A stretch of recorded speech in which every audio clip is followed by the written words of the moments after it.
નમસ્કાર દર્શક મિત્રો, આજે આપણે મહેશભાઈને આવકારીએ છીએ. આમ તો મહેશભાઈ આપણા માટે નવા નથી, પણ આજના મહેશભાઈ મને 1990 લઈ જાય છે. 1990 ચમનભાઈ પટેલની સરકાર હતી અને મહેસાણા જિલ્લા સહકારી બેંકની ચૂંટણી હતી. આત્મારામ મગન પટેલ વર્ષોથી ભેખધારી હતા અને એ ચૂંટણી એક જ સૂત્ર પર લડાઈ હતી, સરકાર વિરુદ્ધ સહકાર. અને સરકાર હારી હતી, સહકારની જીત થઈ હતી. એને ઉજવવા અમે બધા ભેગા થયા હતા. આજે ફરી એકવાર હિસ્ટ્રી રિપીટ્સ ઇટસેલ્ફ. 1990 ને 2026 36 વર્ષે ફરી પાછો એક એ દી એવો આવ્યો છે કે જ્યારે સરકાર વિરુદ્ધ સહકાર જીતે છે. સરકાર ભોંડામોએ ઘરે જાય છે. સામાન્ય રીતે સરકારના મંત્રી એ આખી સરકારનું પ્રતિનિધિત્વ કરે છે અને મંત્રીપદ મેળવ્યા પછી એમણે સહકારી માળખાના કોઈ હોદ્દા માટે ખેવના રાખવી નહીં જોઈએ.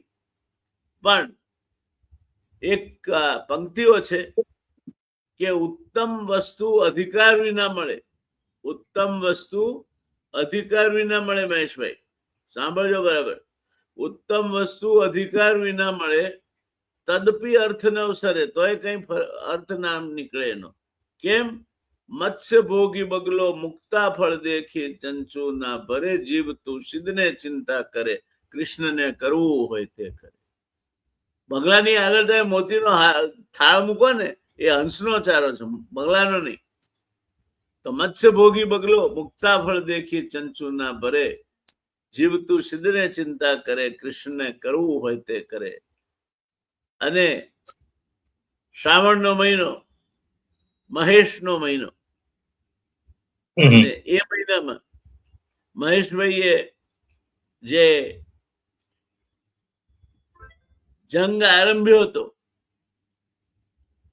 એનો ત્રિશૂળથી ત્રિદલીય વધ કર્યો. એમણે મંત્રીને લોકો ધક્કા મારીને કાઢી મૂકતા હોય એવા દ્રશ્યો એ મંત્રી માટે શરમજનક હશે કે નહીં, પણ સરકાર માટે તો શરમજનક છે જ.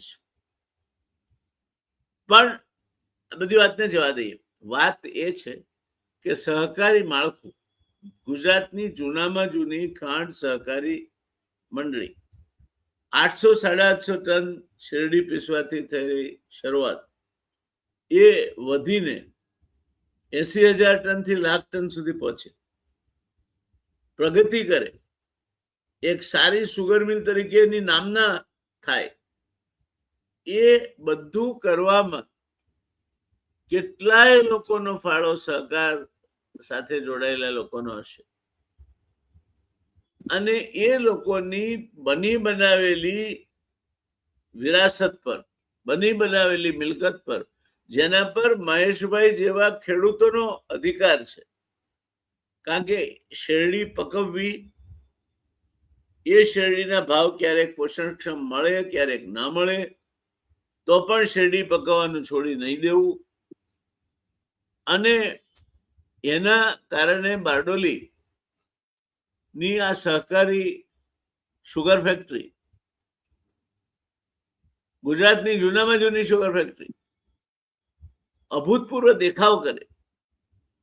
ત્યારે એના શેરહોલ્ડરોને બાજુ પર મૂકીને સત્તાના જોરે કપટ કરી, એના આટાપાટા ખેલી અને તૈયાર ભાણે જમવા બેસી જવા માટેનો જે કારસો, એ સરકારનું સહકાર ખાતું જે રીતે કરે છે, મને લાગે છે કે એને મહેશભાઈ અને એમના મિત્રોએ યોગ્ય જવાબ આપ્યો છે. અને એ યોગ્ય જવાબની ગુંજ હવામાં ઘણો લાંબો સમય ગુંજતી રહેશે. એની શરૂઆત કરી હતી દર્શન નાયકે. એ જીત્યા. અને પછી પેલા ગઢની કાંકરી ખરી અને પછી તો આખો ગઢ પાડી નાખ્યો લોકો ભેગા થઈને. તો મહેશભાઈને પૂછીશું કે શું અનુભવ રહ્યો મહેશભાઈ, શું આવું તમે આ કઈ જાદુ કર્યું કે સરકારનું આખું તંત્ર, કારણ કે મને ખબર છે કે મતદાર યાદીઓ માંથી અમુક લોકોને કાઢી મૂકવા, મતદાર યાદીમાં જ બહુમતી એસ્ટાબ્લિશ કરી દેવી, એ રીતે જે લોકો સરકારના ઉમેદવારો હોય જેને મેન્ડેટ આપ્યું હોય, પહેલી વાત તો સરકારમાં મેન્ડેટ કેવું હોય, પણ એ મેન્ડેટ આપવાની શરૂઆત ભારતીય જનતા પાર્ટીએ કરી. એને એક બાજુ મૂકીને તમે સહકારિતા જાળવી અને સહકારિતાને જીવતી રાખી, એવું કઈ રીતે કર્યું મહેશભાઈ? શું જાદુ કર્યું તમે?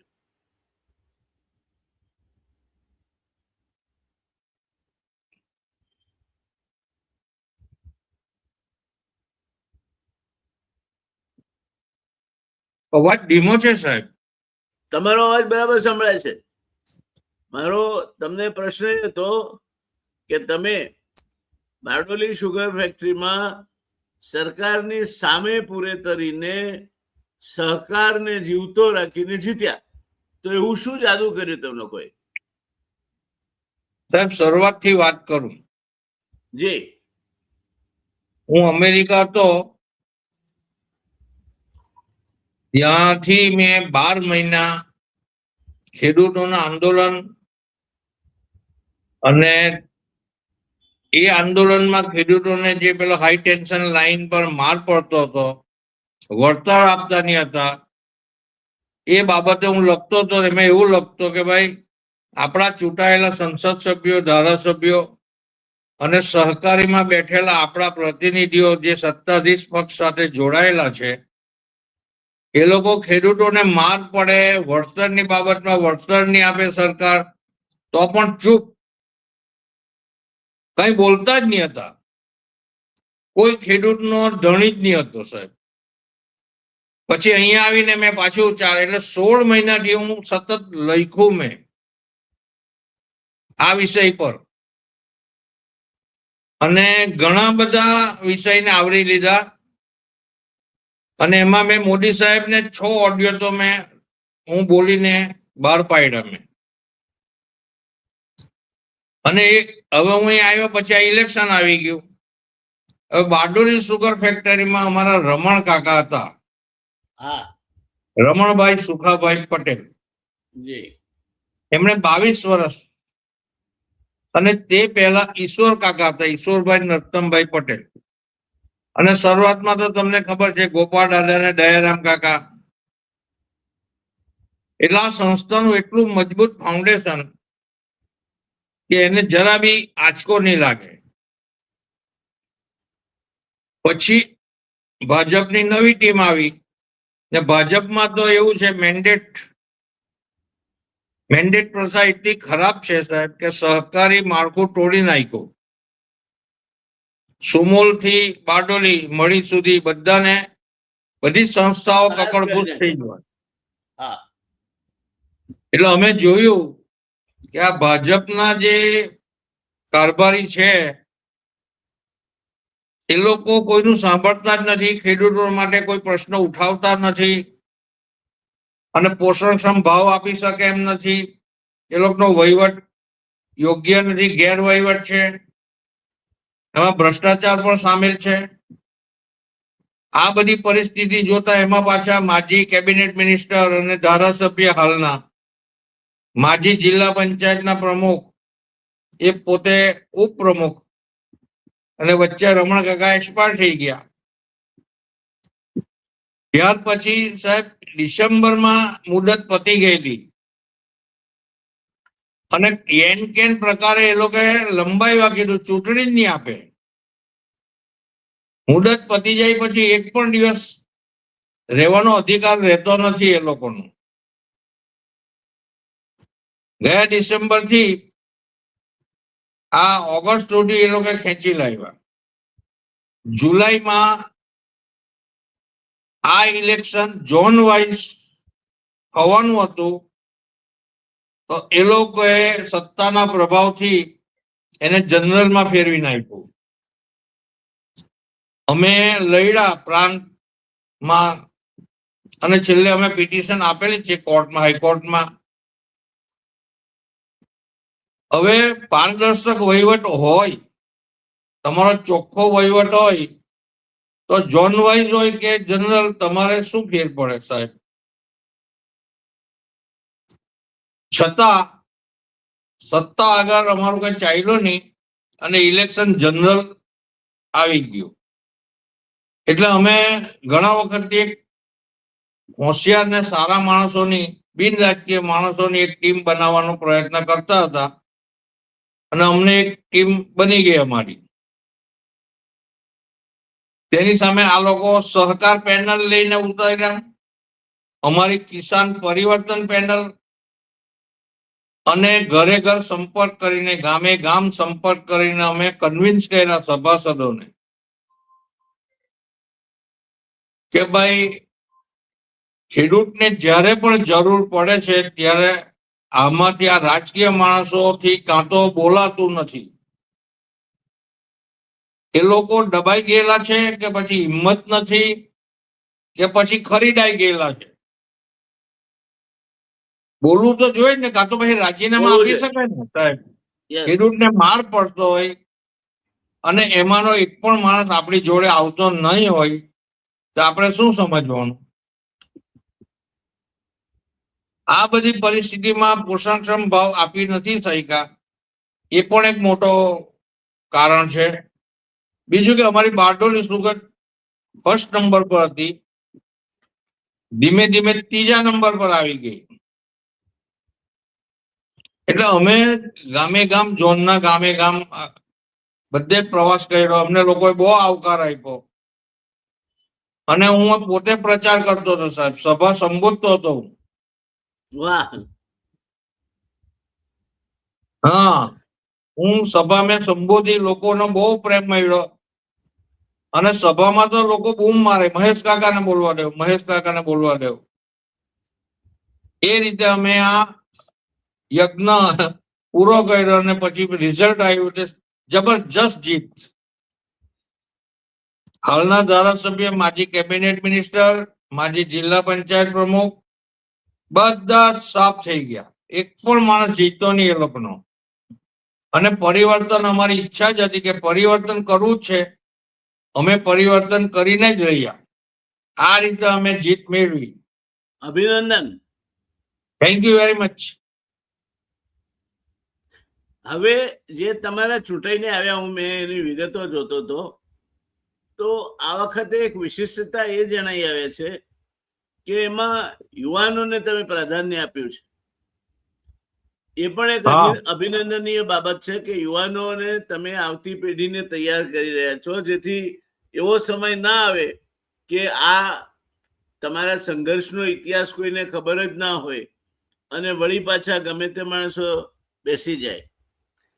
એટલે હવેનું શું તમારું આખી કઈ રીતની કામગીરી ગોઠવવા ધારો છો?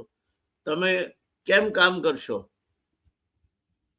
એટલે અમારી તે દિવસે આપણે ગયા ઇન્ટરવ્યુ મેં કહેલું કે બઘુમરાના મુકેશભાઈ નગીનભાઈ પટેલ પેનલના કર્ણધાર છે, પ્રમુખ બનશે.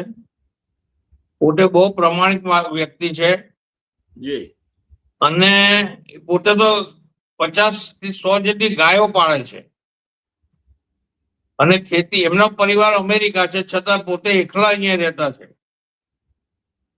અને તે પણ સંસ્થાને ખાતર. એમના ફાધર પણ બોર્ડ ઓફ ડાયરેક્ટર્સ હતા.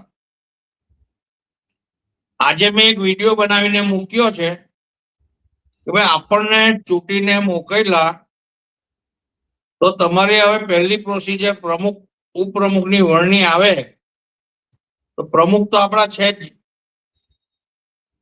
તો ઉપપ્રમુખની બાબતમાં સહેજ પણ કડવાશ કે હોંસાટોસી થવી જોઈએ નહીં. આપણે સભામાં કહેલું જ છે, જાહેર સભામાં, કે ખુરશીને માટે અમે નથી જતા.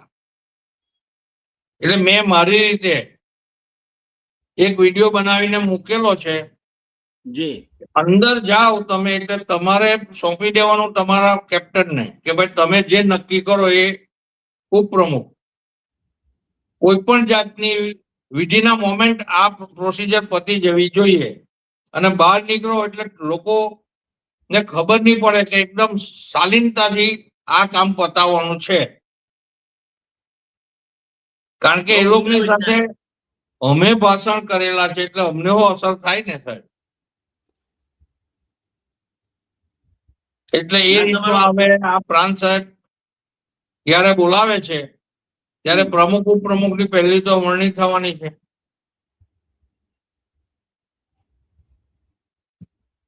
અને રમણ કાકા સ્પષ્ટ શબ્દોમાં ના પાડેલી કે કો જનરેશન પ્લાન રાખવાની જરૂર નથી. આપણે આ પ્લાન દોરો હાથી બાંધીશું તો ખેડૂતોને શું આપીશું? રમણ કાકા છેલ્લા 7-8 વર્ષથી નાદુરસ્ત તબિયત હતી છતાં એ લોકો આગલી ટર્મમાં રમણ કાકાને આગળ કરીને ચૂંટણી જીતેલા. રમણ કાકાનું પછી એ લોકો સાંભળ્યું જ નહીં. જે વ્યક્તિ 22 વર્ષ એકદમ ફોકસ વહીવટ પર, અને રમણ કાકા થકી ઘણી શૈક્ષણિક સંસ્થાઓ ઊભી થયેલી છે, અને એ વ્યક્તિની નાદુરસ્ત તબિયત નો ગેરલાભ લઈને આ લોકો, અને પછી રમણ કાકા આવવાનું બંધ કરી દીધું અને ભાઈ એક્સપર્ટ થઈ ગયા. પછી શરૂઆતમાં તો એ લોકો રમણ કાકાનો ફોટો મૂક્યો, એટલે મેં મેસેજ મૂક્યો અને ઓડિયો બનાવીને મૂક્યો, એટલે એ લોકો ફોટો ઉતારી દીધો. પછી સેવણી ગામની જાહેર સભામાં હું બોલ્યો કે ભાઈ મને કોઈ આવીને એવું કહી ગયું કે ભાઈ રમણ કાકા બાબેન ગામમાં આવેલા છે, તો મારે રમણ કાકા ને ઈશ્વર કાકા માજી પ્રમુખ હતા એમની સાથે સંબંધ, એટલે હું રમણ કાકાને મળવા ગયો, પણ રમણ કાકા તો મળે નહીં. લોકો બહુ હૈસા આ વાત પર. એટલે મારો કહેવાનો આશય તમે ખ્યાલ આવી ગયો ને? ફોટો મેં જ ઉતારાયો અને પાછો એની પરથી પાછો અમે એ લોકોને શીખ આપી દીધી. એટલે હા બોલો. હા, આપ જે કહો છો કે કો જનરેશન એ ધોળો હાથી છે, એ નહીં થવું જોઈએ, એનું શું કારણ? 180 કરોડ જેવો ખર્ચો કરી નાખેલો છે, બીજા કઈ બોઇલર બદલાયેલા. હવે અત્યારે શેરડીનું ઉત્પાદન ઘટતું ચાલ્યું.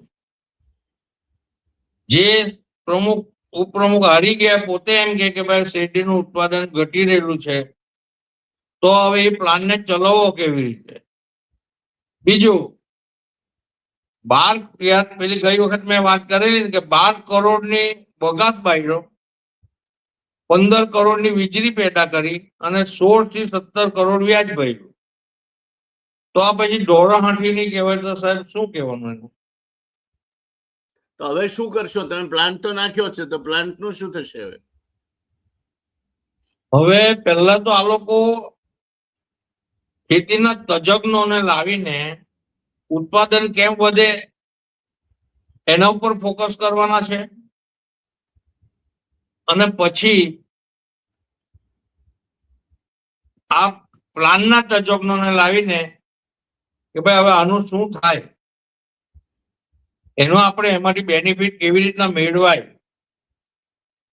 એટલે આ બધું જ હવે એ લોકો કરવું પડવાનું છે. થોડીક વાર લાગે, ધીરજ રાખવી પડવાની છે, પણ બધા જ આખી ટીમ જ બિન રાજકીય છે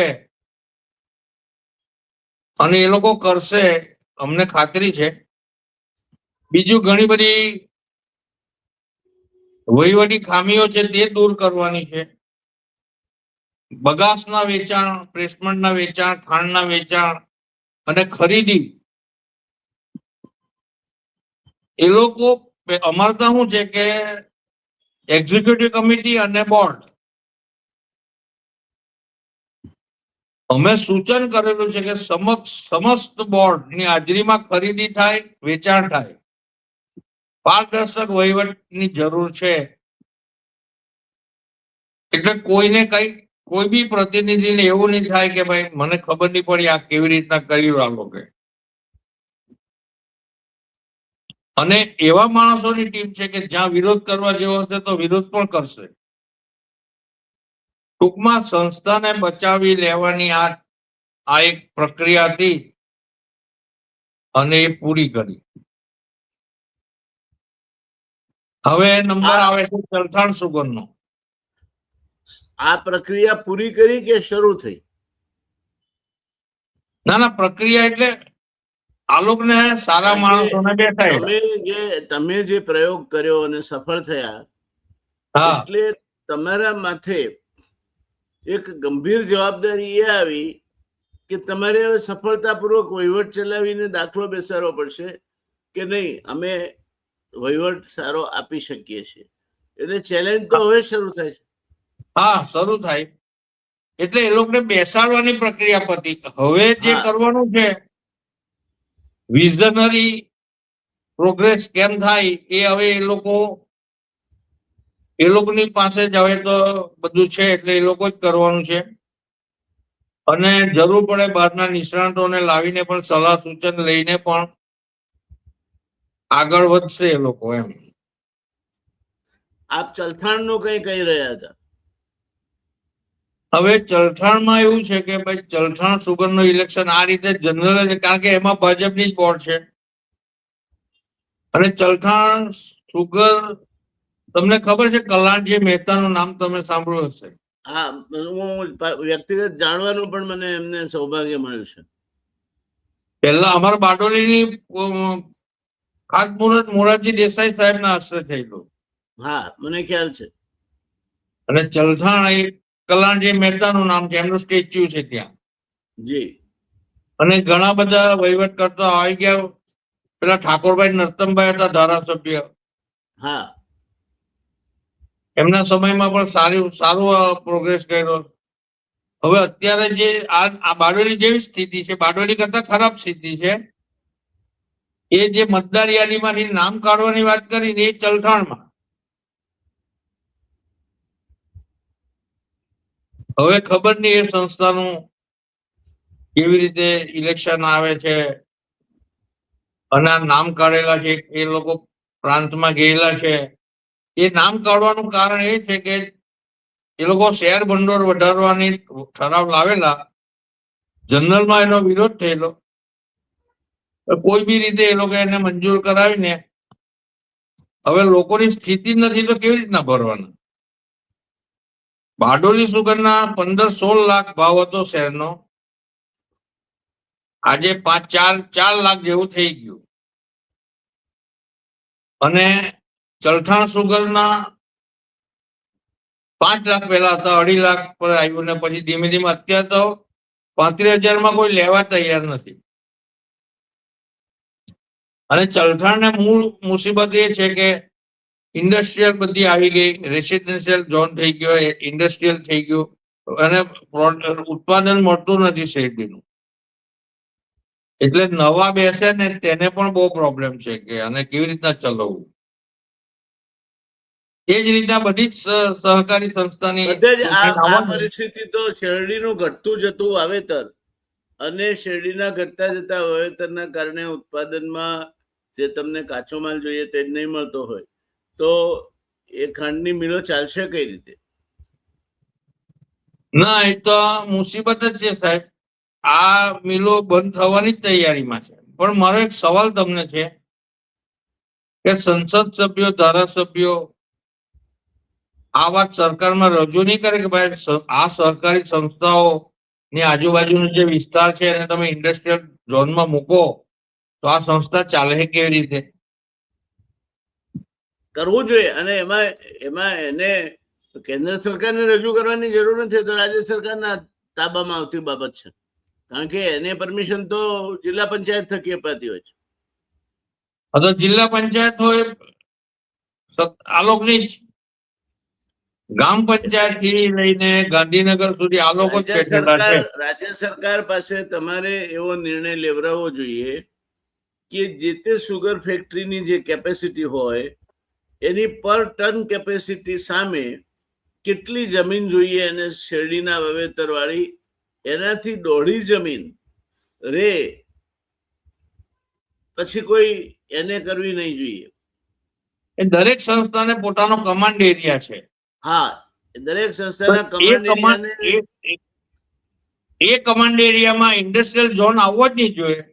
ના, નહીં આવવો જોઈએ, એને જાળવી રાખવો જોઈએ. અને એ કમાન્ડ એરિયામાં હાઈ yielding વેરાયટીની શેરડી કઈ રીતે પેદા થાય, તમે ટીસ્યુ કલ્ચરથી તૈયાર કરો, બીજી કોઈ એની ટેકનિકથી તૈયાર કરો, ખાતર એવા તમે આપો એને. એ માટે તમારે સુગર રિસર્ચ ઇન્સ્ટિટ્યૂટ અને વૈજ્ઞાનિકોનો સાથ લઈ અને હાઈ yielding વેરાયટીની સુગર તમારે એ સુગર કેન ત્યાં વાવવી જોઈએ.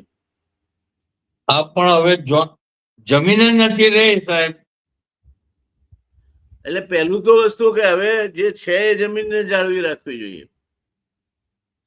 આપણે ઇન્ડસ્ટ્રીયલ ઝોનમાં મુકાઈ ગયેલા છે બધા. બીજું, ખેડૂતો પાસે પોષણક્ષમ ભાવ મળતા નથી એટલે એ તો બીજા પાક અથવા તો વેચી દેવાના.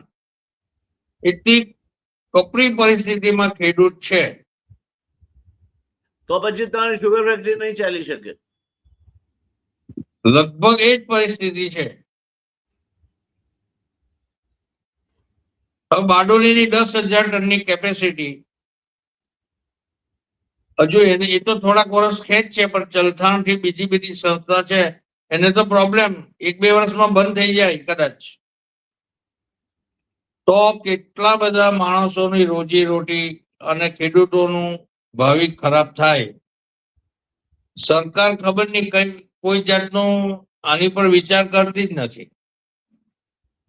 પણ તમારે તમારા સુગર સાથે જોડાયેલા માણસો પણ ત્યાં છે, ઈશ્વરસિંહ પટેલ જેવા, એવા લોકોને સાથે રાખી અને સરકારમાંથી એક ટાસ્ક ફોર્સ બનાવવો જોઈએ અને 3 મહિનામાં એનો અહેવાલ તૈયાર કરી અને સરકાર પાસે નક્કર દરખાસ્ત મૂકવી જોઈએ કે આટલું કરવામાં આવે તો જ સુગર ફેક્ટરી જીવશે, નહીં કરો તો આટલા લોકો બેરોજગાર થશે, આટલી બીજી આવક ઘટશે અને સુગર ફેક્ટરી મરશે.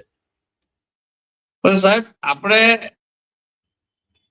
ખાણ ઉદ્યોગ સંઘ, ગુજરાત રાજ્ય ખાણ ઉદ્યોગ સંઘ અને નેશનલ ફેડરેશન, હા, આ લોકોને પોષણ બધી સંસ્થાઓ આપે છે. એ લોકોનું જે ખર્ચા છે તે એ લોકો બધી સંસ્થાઓ પૂરી પાડે. It is a connecting link between sugar. પણ એ હાથ વગરના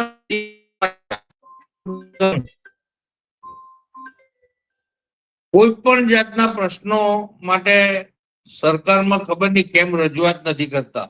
એ લોકોનું સાહેબ, એ લોકોનું ફરજ શું? એ જો મહેશભાઈ એક વસ્તુ સમજી લો, આ હવે રજૂઆતનો તબક્કો વિતાવી દીધો. તમે તમારો ગોળી લેવાથી રોગ મટે એ સ્ટેજ ગયો, કેપ્સ્યુલ લેવાથી રોગ મટે એ સ્ટેજ ગયો, ઇન્જેક્શન લેવાથી રોગ મટે એ સ્ટેજ ગયો. હવે તો સર્જરી કરવાનો તમારો એક જ ઉપાય બાકી રહે છે, જો બચે તો. એટલે તમારે તમારા જે બધા જ મિલો છે એ ભેગા થઈ અને સરકારને કહેવું જોઈએ કે તમે અમને ચલાવવા દેવા માંગો છો કે બંધ કરવા માંગો છો. હા, પણ આ સંસ્થાની સ્થાપનાનો અર્થ શું સાહેબ? ખાણ ઉદ્યોગ સંઘ, એનું કામ શું? એનું કામ આ જ છે. ખાંડ ઉદ્યોગ સંઘનું કામ એના મેમ્બર જે યુનિટ છે એ યુનિટને પડતી દરેક પ્રકારની મુશ્કેલીઓનો અભ્યાસ કરી સરકાર પાસે એ મુશ્કેલીમાંથી માર્ગ કાઢવા માટેની યોજના રજૂ કરવી, એ એનો ઉદ્દેશ છે. નેશનલ ફેડરેશન અને ગુજરાત રાજ્ય ખાણ ઉદ્યોગ સંઘ, એના પેલા મિનિસ્ટર જ એના પ્રમુખ છે. હા, પંડવાઈ સુગરના. એટલે કોઈ રીતે બીજું કે આજ બધા ચેરમેનો સત્તાધીશ પાર્ટી સાથે જ જોડાયેલા, હવે એ લોકો કઈ કરતા જ નથી.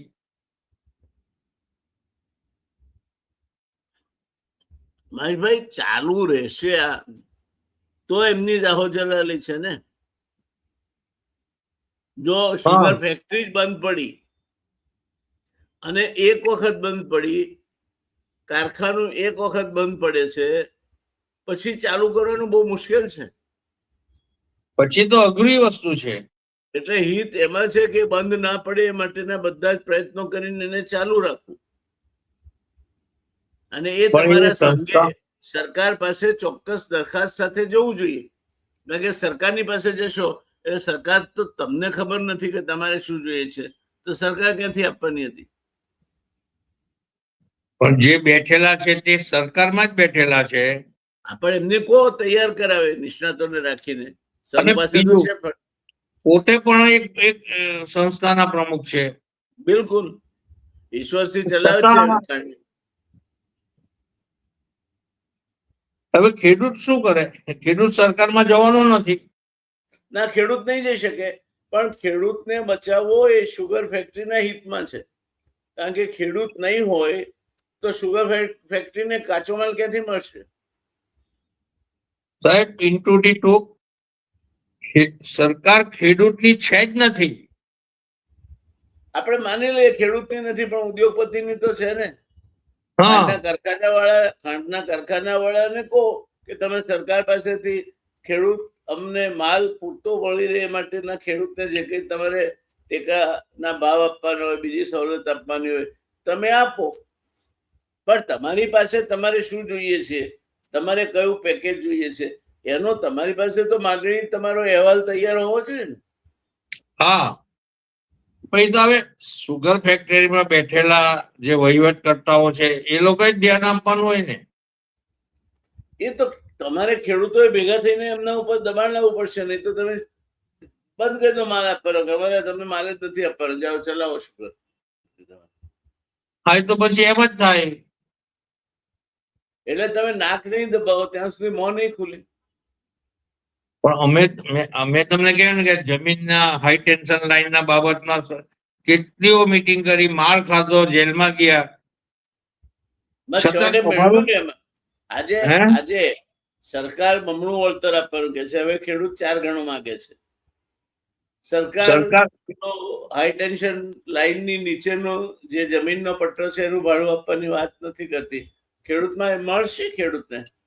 એમાં તમે પહેલા પગલે તો સફળ થયા છો. કમસે કમ તમારો જે પ્લિન્થ એરિયા ગણતા હતા એમાં વધારો થઈ ગયો. વળતર બજાર ભાવે આપવાનું નક્કી થયું. એ માટે માર્કેટ પ્રાઇસ કમિટી નક્કી થઈ અને એનાથી બમણું વળતર તમને આપવું. આ એક પોઝિટિવ ડેવલપમેન્ટ તો ગણાય જ ને થયું એમ.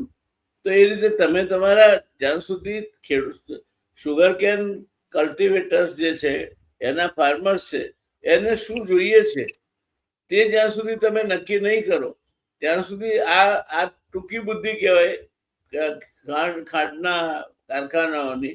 કારણ કે એમને શેરડી જ નહીં મળે તો ખેડૂતને તેની જમીનમાં કઈ નુકસાન જ થયું, નહીં તો શેરડીના માટે બીજો પાક વાવશે. પણ એમની તો મશીનરી લોડું થઈ જશે, કાટ ખાઈ જશે. તમારા કરતા વધારે ચિંતા એમને હોવી જોઈએ.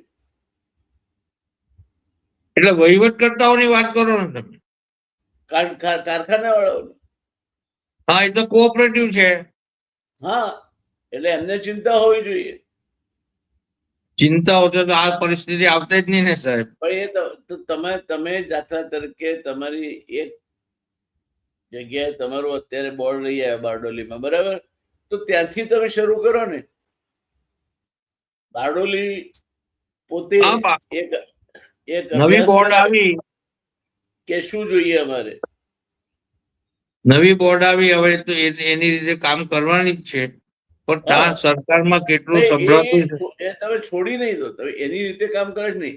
તમે આ વિષયના નિષ્ણાતો પાસેથી આ ફેક્ટરીને જીવતી રાખવી હોય તો એને આજુબાજુની અમારે દાખલા તરીકે ઉકાઈ રાઈટ બેંક કેનાલનું રીમોડેલિંગ કરવું હતું, પાણી પહોંચતું નહોતું. એટલે તો ખાંડના ખેડૂતોએ એકઠા થઈને અમને સવલત કરી આપી કે અમે તમને 3 મહિનાનો સમય આપીએ, તમે 3 મહિના બંધ રાખો. તો અમે એ 100 કરોડના કામના 10 ભાગ કરી નાખ્યા. એટલે 10-10 કરોડનું કામ 3 મહિનામાં પૂરું થાય એ રીતે આપ્યું અને કરી આપ્યું. તમારી પાસે તમારે શું જોઈએ છે વાત તો તમારી વિશે ને. સરકારના રજિસ્ટ્રાર ને આ બધા ખરા, એ લોકોને ખબર જ છે આ બધી વસ્તુ. એ કઈ જ નહીં કરે. એમને શું ફરક પડે છે? તમારી સહકાર ખાતું એક કઈ માત્ર સુગર ફેક્ટરી પર તો ચાલતું નથી. સહકારી બેંકો છે, સહકારી તેલીબિયાની મિલ છે, સહકારી ખાતર ઉદ્યોગ છે, અનેક સહકાર ખાતાની પ્રવૃત્તિમાં આવે છે. આજે કોઈ પણ મોટા ઉદ્યોગ કરતા સહકાર ખાતાનું ટર્નઓવર વધારે છે. એટલે સહકારના રજિસ્ટરને કઈ પડી નથી. બીજું કે એને તો 3 વર્ષ રહેવાનું છે, 2 વર્ષ રહેવાનું છે, પછી બીજે જશે. એને શું પડી છે? તમને તમારી ના પડી હોય.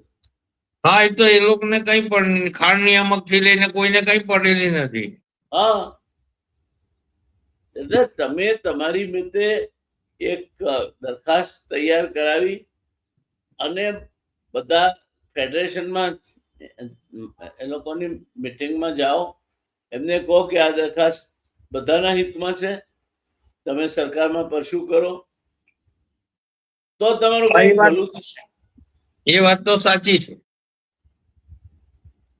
પણ એ બહુ મોડું થઈ ગયું. ઘણી બધી ઇન્ડસ્ટ્રી મોડું તો મોડું, પણ હવે તમારે કરવું તો પડશે જ. હા, કરવું પડશે. એટલે મને લાગે છે કે તમે એક સફળતા મેળવી છે માટે અભિનંદન. પણ આ સફળતા બાદ જે તમારે એવરેસ્ટનો જે આખો ચઢાવ ચડવાનો છે, એ રસ્તો અત્યંત વિકટ છે, એટલો સરળ નથી. શેરડીની યીલ્ડ ઘટી રહી છે, શેરડી વાવતો વિસ્તાર ઘટી રહ્યો છે, સુગર કેનની આવક ઘટી રહી છે, અને એના કારણે જે સહકારી ખાંડની મિલો છે એ ફૂલ કેપેસિટીથી ઉત્પાદન નહીં કરી શકે. એટલે એ ઓછું જ આવવાનું. હા, એટલે આ બધી જ બાબતો 17 લાખ ટન પીલેલી, હા, હવે 11-12 પર આવી ગઈ. એટલે એનો પુરવઠો ઉપાય તો કરવો જ પડશે. પુરવઠાનો બે મોટો રીતે ઉપાય પ્રશ્ન થાય. રહેવાનો. એક ઉપાય થાય, બે રીતે એનો ઉપાય થાય. એક, ખાંડ નીચે એટલે શેરડીના વાવેતર નીચે કેમ વધારે વિસ્તાર આવે એ માટે સરકાર સાથે મળીને પ્રોત્સાહનની કોઈ યોજના બનાવાય. અને બીજું કે હાઈ શુગર કન્ટેન્ટ હોય એ પ્રકારની શેરડીની સુધારેલી જાતો એનું વાવેતર કઈ રીતે થાય તેની વિચારણા કરવી જોઈએ. બીજું, એમએસપી ની બાબતમાં પણ સરકાર સાંભળતી નથી. અમારી વારંવારની રજૂઆત તો બી સરકાર એમએસપી ની બાબતમાં સાંભળતી નથી. અને બીજા રાજ્યો એસએપી પોતાની માંથી શેરડી ખેડૂતોને ભરપાઈ કરી આપે રૂપિયા આપીને. આપણે ત્યાં ગુજરાત સરકાર એ બાબતમાં કોઈ જાતની એને ના, એટલે તમારે ગુજરાત સરકાર ઉપર પ્રભાવી બનવું પડશે. હા, અને સરકાર જ્યાં સુધી એને નથી લાગતું કે આપણે ચૂંટણી હારીશું ત્યાં સુધી સરકાર ચિંતામાં નથી પડતી. એ તો બરાબર છે. એટલે ઘરે ઘર તમારું આની સાથે સંકળાયેલું છે, તો એને સાંકળી લઈને સરકાર પાસે તમારે જે બીજે મળે છે તે આપણા ત્યાં પણ મળતું થાય તે જોવું જોઈએ. પણ કોઈ એક સાથ ખેતી વિષયક નીતિ હોવી જોઈએ. અમેરિકા અને બીજા દેશોમાં ખેડૂતોને આ રીતના ડૂબવા નહીં દે. આ એ બધું હોવું જોઈએ, આપણે માની લઈએ. અત્યારે હાલ પૂરતો આપણો તાત્કાલિક પ્રશ્ન છે શેરડીની કોઓપરેટિવ મિલોને બંધ થતી બચાવવી. હા, બરાબર. પછી બાકીનું આપણે બધું કરીશું, આકાશને સોને મળી દઈશું. હાલ તો આ પ્રશ્ન છે આપણને. તો પગમાં કાંટો વાગે તો જોડો પહેરાય, ધરતીને ચામડે મળવા ના જવાય. હા, બરાબર. એટલે તમે તમારું એક, આ દાખલા તરીકે એક શુગર ફેક્ટરી છે તો એના થકી એક અભ્યાસ કરાવી અને એ અભ્યાસ ફેડરેશન થકી સરકારમાં મૂકો કે આ બધી શુગર ફેક્ટરીને આ રીતે તમારે આપવું જોઈએ. તો તમે કંઈક માગશો તો મળશે, વગર માગે શું મળશે? અને ચોક્કસ દરખાસ્ત સાથે માગશો તો મળશે. બીજી ઘણી બધી બાબતમાં માગતા છે પણ સરકારના કાને વાત જાય પણ સાંભળતા નથી. એનું કારણ છે કે એ એબ્રપ્ટ કોક સમારંભમાં જ રજૂઆત કરે, કોઈ ભાષણમાં બોલે, એવું ના ચાલે. તમે નિશ્ચિત એનો અહેવાલ બનાવો, એ અહેવાલ બનાવીને ખાંડ ફેડરેશનને આપો. ખાંડ ફેડરેશન સરકાર સાથે મુદ્દો લે, તમે ખાંડ ફેડરેશનના ઉપર ચડી બેસો કે ભાઈ શું થયું અમારું. હા, એ તો બરાબર છે, પ્રોસિજર કરવી જ પડે. હા, તો આપણે આશા રાખીએ એવું કઈ થશે. રસ્તો આગળનો બહુ જ કઠિન છે તમારા માટે. બહુ કઠિન. તમે આજે ફતેહ મેળવી છે તે માટે અભિનંદન. હા હા, આગળ જતા તમારે હજુ આથી પણ કપરા અને મુશ્કેલી ભર્યા રસ્તાઓ પસાર કરવાના છે, એ ખ્યાલમાં રાખીને ચાલજો. તો આપણે મળતા રહીશું. ધન્યવાદ ફરી એકવાર આપને. વંદન આવજો. સર. વંદન. મારી ક્યાંય પણ મદદની જરૂર હોય તો કહેજો. હા હા, ચોક્કસ મળીશું.